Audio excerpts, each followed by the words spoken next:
بسم اللہ الرحمن الرحیم۔ یہ دو نام ہے مصعب اور مسیب۔ اس کا معنی کیا ہے اور یہ آیا صحابہ کرام رضی اللہ تعالیٰ عنہم کے ناموں میں سے کوئی نام ہے یا نہیں، اور اس کا رکھنا درست ہے یا نہیں، اور اس کا مطلب کیا ہے؟ تو سب سے پہلی بات آپ یہ ذہن میں رکھیں کہ نام کوئی بھی ہو لیکن اس کا معنی صحیح ہو، اور صحابہ کرام کے ناموں میں سے ہو یا نہ ہو، اس کا معنی صحیح ہو اور شریعت کے موافق ہو، تو یہ بنیادی چیز ہے۔ لیکن اگر اس کا معنی بھی صحیح نہ ہو اور شریعت کے موافق بھی نہ ہو اور صحابہ کرام رضی اللہ تعالیٰ عنہ کے ناموں میں سے بھی کوئی نام نہ ہو، تو اس کا رکھنا یہ درست نہیں ہے، اس نام کو جلدی تبدیل کرنا ضروری ہے۔ تو یہ مصعب نام، یہ اس کا مطلب ہے سردار یا او اونٹ جس پر سواری چھوڑ دی گئی ہو، اس کا مطلب یہ ہے عربی لغت میں۔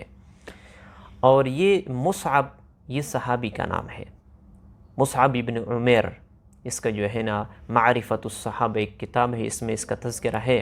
یہ ایک ایسی صحابی ہے جس نے بدر میں بھی شرکت کی ہے اور احد میں جو ہے نا یہ شہید ہوئے، اور آپ صلی اللہ علیہ وسلم نے یہ مدینہ منورہ کی طرف بھیجا تھا۔ یہ وہ صحابی ہے مصعب ابن عمیر، بہت مشہور صحابی ہے۔ تو اگر آپ یہ نام اپنے بچے پر رکھنا چاہتے ہو تو یہ آپ نام رکھ سکتے ہو، اس کا بہتر معنی ہے۔ اور جو ہے نا یہ صحابی کا نام ہے، اور ایسے صحابی ہے جو بدری ہے، اور بدری صحابی کا مقام تو آپ لوگوں کو پتہ ہوگا کہ بدری صحابی اعملوا ما شئتم فقد غفرت لکم، کہ اس کے لیے ایک ایسا پیغام مل چکا ہے کہ اللہ کی طرف سے اسے اعلان مل چکا تھا کہ آپ جو کرنا چاہتے ہو آپ کے لیے اللہ نے سارے گناہوں کو معاف کر دیا ہے۔ اور آپ صلی اللہ علیہ وسلم بدری صحابی کے بہت زیادہ احترام فرماتے تھے، اسی لیے حاتم بن ابی بلتع اس سے جو ایک غلطی ہو چکی تھی، تو آپ صلی اللہ علیہ وسلم نے حضرت عمر رضی اللہ تعالیٰ عنہ کو کہا کہ یہ بدری صحابی ہے، یعنی بدری صحابی ہے، یعنی بدری صحابی کا ایک مقام ہوتا تھا۔ تو مصعب ابن عمیر بھی یہ بدری صحابی ہے اور اس کا بہت بڑا مقام تھا، لہٰذا اگر کوئی مصعب نام رکھنا چاہتا ہے تو بہت خوبصورت ہے، صحابی کا نام ہے، اور یقیناً اس کا ذات پر بہت گہرا اثر ہوگا، لہٰذا اگر آپ مصعب نام رکھنا چاہتے ہو تو آپ رکھ سکتے ہو۔ دوسرا نام ہے مسیب۔ مسیب کا مطلب ہے آزاد چھوڑا ہوا، آزاد چھوڑا ہوا۔ تو یہ بھی مسیب یہ صحابی کا نام ہے، اور سعید بن مسیب، سعید بن مسیب یہ ایک مشہور تابعی ہے، مشہور تابعی ہے، اس کے بہت سے جو ہے نا کتابوں میں اس کا بہت تذکرہ ہے۔ تو مسیب یہ صحابی کا نام ہے، آپ جو ہے نا یہ نام رکھ سکتے ہو، خوبصورت نام ہے۔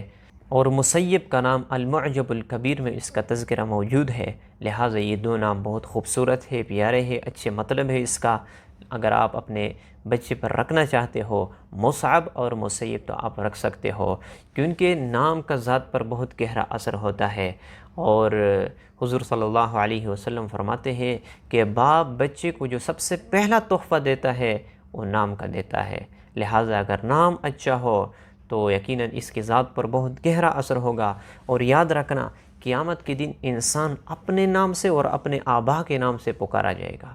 قیامت کے دن جب کسی کو بلایا جائے گا تو اس کے نام سے بلایا جائے گا، لہٰذا اگر کسی کا نام اچھا ہو، اچھے معنی والا ہو تو یقیناً یہ خوشی کی باعث ہے۔ اگر کسی کا نام کا معنی درست نہ ہو، صحیح نہ ہو، تو یقیناً اس کی ذات پر بہت گہرا اثر ہوگا، اور قیامت کے دن تو سارے لوگوں کے سامنے جب بلایا جائے گا تو یہ بہت شرمندگی کی بات ہے کہ اس کا معنی بھی صحیح نہ ہو۔ لہٰذا باپ کو چاہیے کہ یہ جو سب سے پہلا تحفہ ہوتا ہے یہ اپنے بچے کو دے دے، اور اس کے بعد اس کی اچھی تربیت کر لے۔ اور آپ صلی اللہ علیہ وسلم کان یغیر الاسم القبیح، کہ جب اس طرح کوئی نام ہوتا تھا جس کا معنی صحیح نہیں ہوتا تھا تو آپ صلی اللہ علیہ وسلم اس کا نام تبدیل کرتے تھے، یعنی جس نام کا معنی صحیح نہیں ہوتا تھا تو پھر آپ صلی اللہ علیہ وسلم اس کا جو نام ہے وہ تبدیل کرتے تھے۔ اور اس طرح حسن اور حسین، حضرت علی رضی اللہ تعالیٰ عنہ یہ چاہتے تھے کہ یہ حسن کا نام حرب ہو، آپ صلی اللہ علیہ وسلم نے فرمایا نہیں، اس کا نام ہوگا حسن۔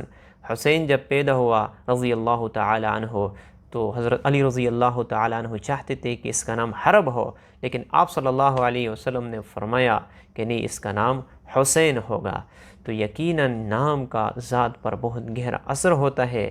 ہمیں چاہیے کہ ہم صحابہ کرام رضی اللہ تعالیٰ عنہ کے ناموں میں سے کوئی نام تلاش کر لے، یا کوئی ایسا نام تلاش کر لے جس کا معنی صحیح ہو، وہ اپنے بچے اور بچیوں پر رکھے، تو انشاءاللہ اس کا مستقبل روشن ہوگا اور وہ دین سے محبت کرنے والا ہوگا۔ لیکن اگر ہم اس پہلے حق کی رعایت نہ کر لیں تو یقیناً اس میں دین سے دوری آئے گی، غفلت آئے گی، آپ کے نافرمان ہوگا، اللہ کے نافرمان ہوگا، اور اس نام کے اس کی ذات پر بہت گہرا اثر ہوگا۔ لہٰذا ہمیں چاہیے کہ ہم ایسے ناموں کو تلاش کر لیں جو صحابہ کرام کے ناموں میں سے ہو، یا جس کا معنی صحیح ہو تاکہ اس کی ذات پر اچھا اثر ہو۔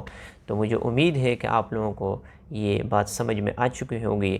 اگر کوئی سوال ہو تو آپ ضرور پوچھ سکتے ہو، میں انشاءاللہ اس کا جواب دینے کا بھرپور کوشش کر لوں گا۔ تو مجھے خاص دعاؤں میں یاد رکھنا، اللہ تعالی ہمیں اس پر عمل کرنے کی توفیق عطا فرمائے۔